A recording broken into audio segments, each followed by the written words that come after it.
Coach, after film review, was there anything that stood out about the ball game, positive or negative, that maybe you didn't see on Saturday? Not really. I mean, it was a game of phases. We went out there. I thought we came out. We played well. Then I think we coasted. Then we got hit in the mouth. Then we panicked, and then we played real well. So it was like that's pretty much the game. You talked Saturday just a little bit about maybe the panic and a little bit quit in the team, right? And the sense of how that was maybe a reflection of some of the coaching. What do you feel you guys need to do this week as coaches to make sure that doesn't happen again? I just think that we've been very, very, very positive up to this point, and I think if you go too far with that, then I think that people relax. I think that they can relax. I think we really need to hold these guys because we're still a very young team, and I think we need to hold them accountable for their job. I mean, the simplest thing, if we do our job every time, we're happy with the whole game. I mean, we may not get the record for the biggest comeback in the history of the school, but we would have played better overall. Back to kind of what you saw on film, was there anything different that Will Rogers did in that fourth quarter that he wasn't doing in the second, third quarter? Yeah, he relaxed. He quit pressing. He quit trying to force things. I mean, because he did the same thing that our whole team did. And the thing that was kind of different about this experience is our whole team, it's almost like they thought with the same brain, because it wasn't like a lot of times there'll be like one phase is doing one thing, one phase is doing the other. That wasn't the case with us. I mean, it was like literally the same. And so, it's kind of like the same offensive linemen you see getting him hit are the same ones mowing him down and giving him a long time to throw that fourth quarter, and the fourth quarter is when everybody's supposed to be tired. But, hey, they're 22 years old. When I was 22, I never got tired. So, I mean, we like to talk about it, but when I was that age, I didn't get tired, and at least relatively speaking. I mean, some of you young folks in here, you don't know what tired is. And so I think that the biggest thing is the motivation, and the thing with football, you have to do it together, and so then they call it execution, and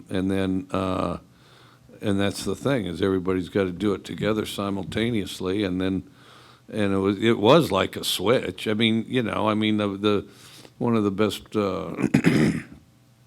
examples of the whole thing was we start out the game, Tulu gets a long kickoff return because a bunch of people are getting their blocks, okay? So then after that on the kickoff returns, they're stuffing him inside the 20 because, on each play there'd be like three guys that decide, well, this one just doesn't matter as much, and maybe the other guy will make a play. And then on the last one, when we really needed it, we got a bunch of blocks. And so, it's a pretty good contrast to how it works when everybody does their job and how it works when people don't. So, hey, Coach, right here. Kind of the usual suspects, and for the most part, the wide receiver. But Ra Thomas got a lot of playing time, plays the other day. What got him on the field? What have you seen from him in practice, and how did you feel like he reacted in that first game?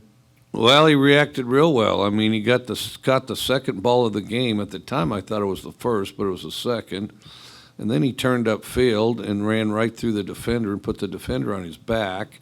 And then Ra has been very good in practice. He's kind of a big target. He's got good range to him. He's quick coming out of his cuts. I mean, real quick coming out of his cuts. And then the biggest thing is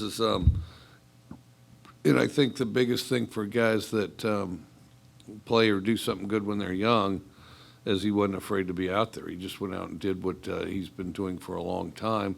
And, yeah, we have to sometimes help him with, what you have on this play, because he's young enough there, and kind of keep an eye on him out there to make sure he knows where he's going.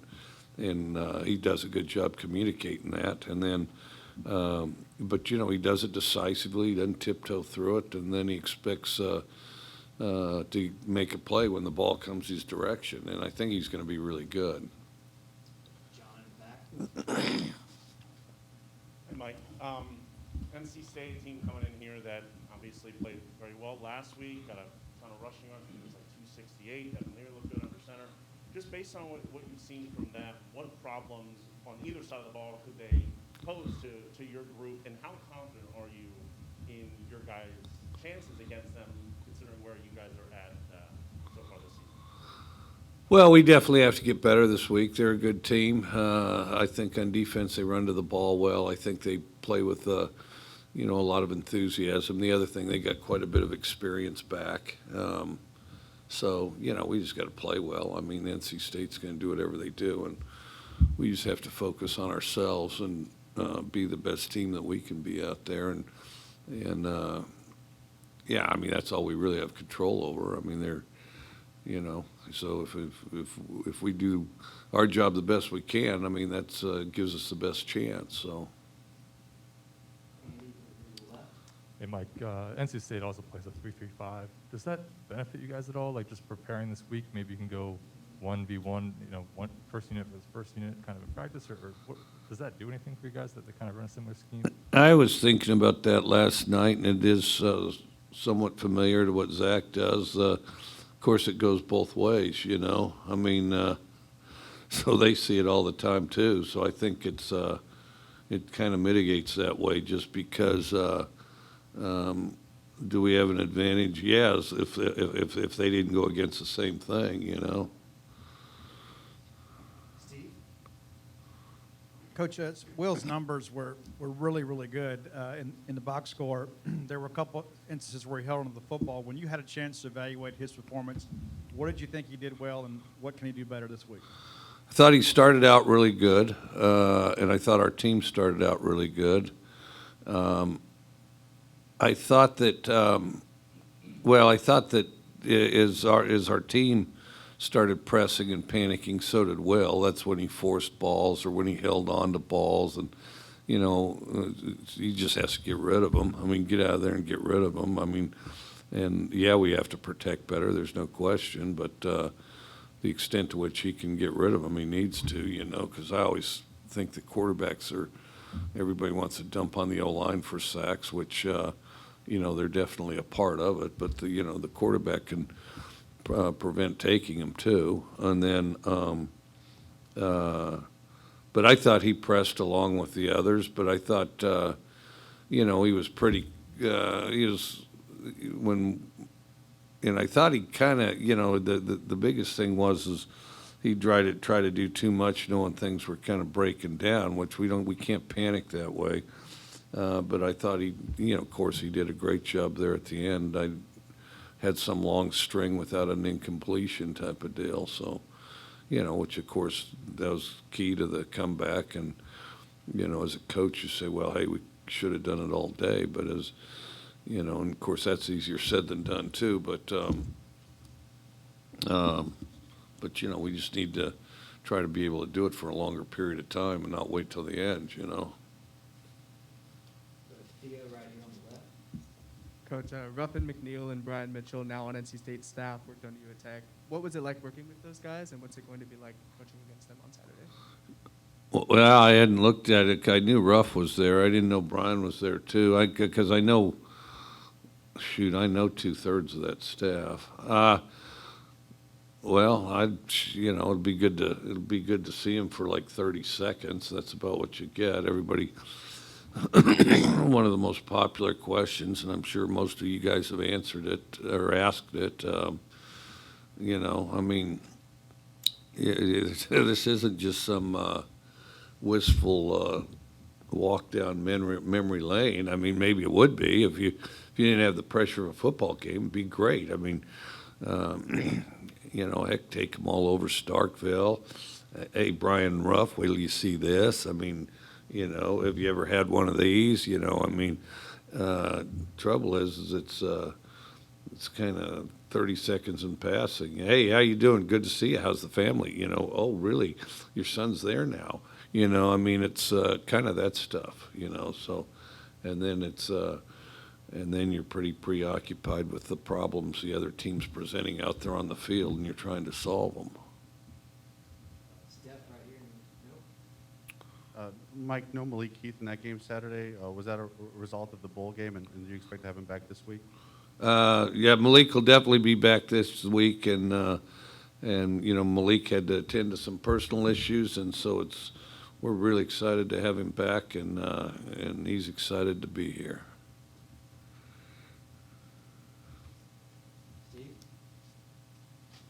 Coach, after review, it looked like that Woody Marks really ran a lot harder than he did last year, kind of a byproduct of what we saw in the offseason. But how would you kind of assess his performance on Saturday?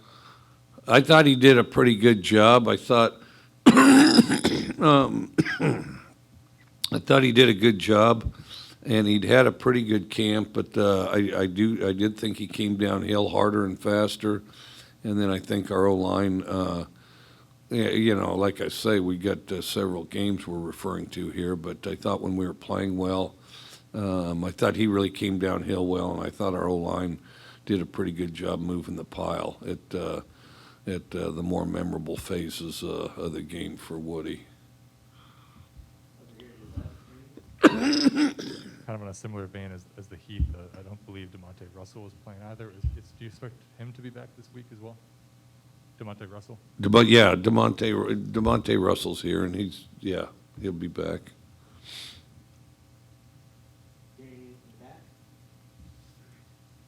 Coaches gave, back here to back, Yeah. coaches gave Scott Lashley some praise after the game. Just what did you see out of him, and what caused you to give him that honor?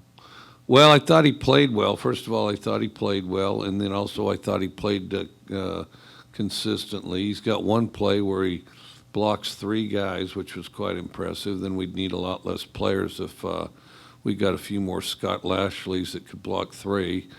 Then you'd only need say three on the offensive line. Then you'd have a lot of people to throw it to. But he he did a really good job as far as the consistency, and then kind of his debut, and he's gotten progressively better, and I think it means a lot to him to play well, and so I think then that's allowed him to improve, and so the biggest thing he needs to do is just relax and not try to make too much happen,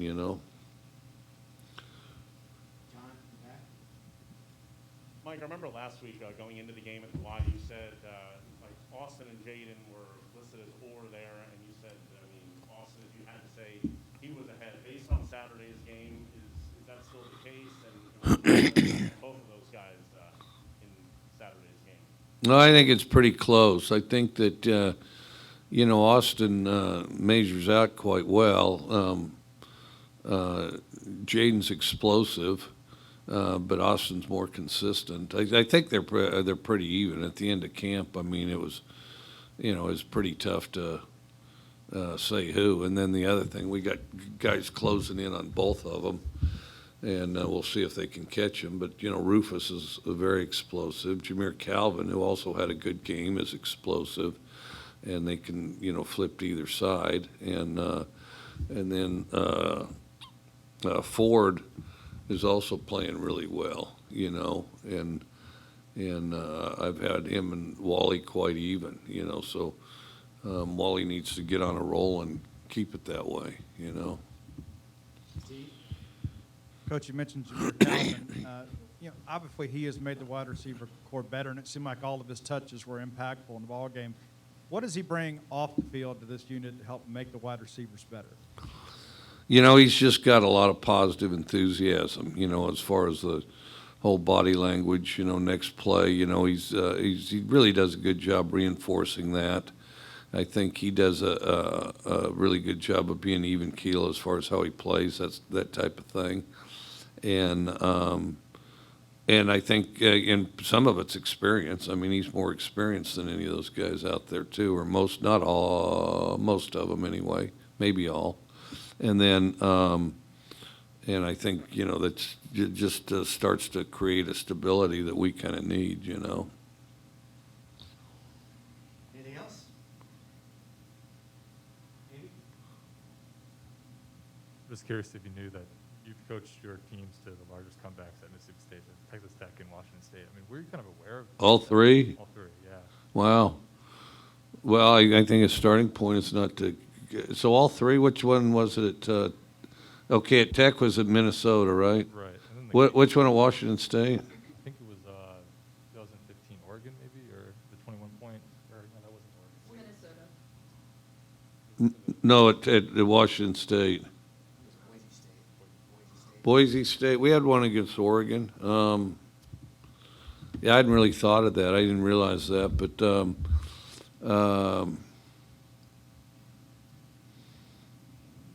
well, I mean, the starting point is don't get behind.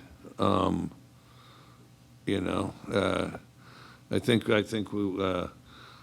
we need to quit chasing those records and play well and stay ahead. But no, I think you have to stick in there in a game. You know, I think that you want to stick in there in a game and see.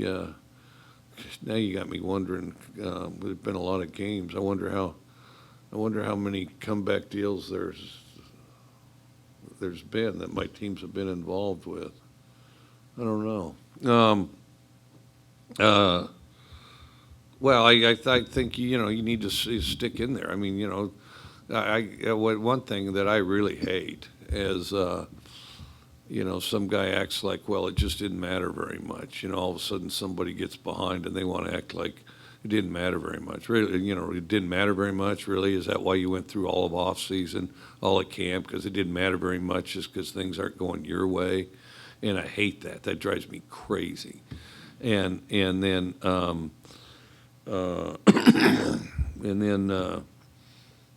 guys on the sideline sitting there pouting. I can't stand that either. Sit there and pout on a sideline. Because that's the ultimate in selfish. Well, the last play didn't go my way, so I feel so bad. Well, I mean, nobody thinks, well, you're a tough person when you do that. Nobody thinks that. What they do is they point at you and laugh, and then they nudge their buddy and, hey, see that guy for this team over there on the sideline? And they'll use words like wimp, although they'll use other ones too, that I think are even better words with regard to describing what I'm witnessing at times. And then, so then they I mean, nobody sees any courage in, some kind of selfish guy that doesn't finish plays and so the biggest thing, you only get so many football plays, and I think you ought to be all in on all of them, and because they're all an opportunity to improve, worst case scenario. We'll go to Robbie and then we'll close it out with Steve. Coach, on the flip side of that, who were some of the guys that you saw that you thought was kind of stepping up late in the fourth quarter and kind of rallying the team there? Well, I thought there were a number. I thought Dylan Lawrence did. I thought Jameer Calvin did. I think Dollar Bill did. I thought I had a list of guys that we thought did a good job there on the sideline. And I think, though, there was this. I think collectively our entire unit kind of rose up there in the fourth quarter. Offense, defense, special teams, and but when we got out there the fourth quarter, I thought we were a different team, and it's almost like we decided to. And if it's just as easy as deciding, we need to kind of make that decision a little sooner and more often, Coach, I know games like this can be a confidence builder as well.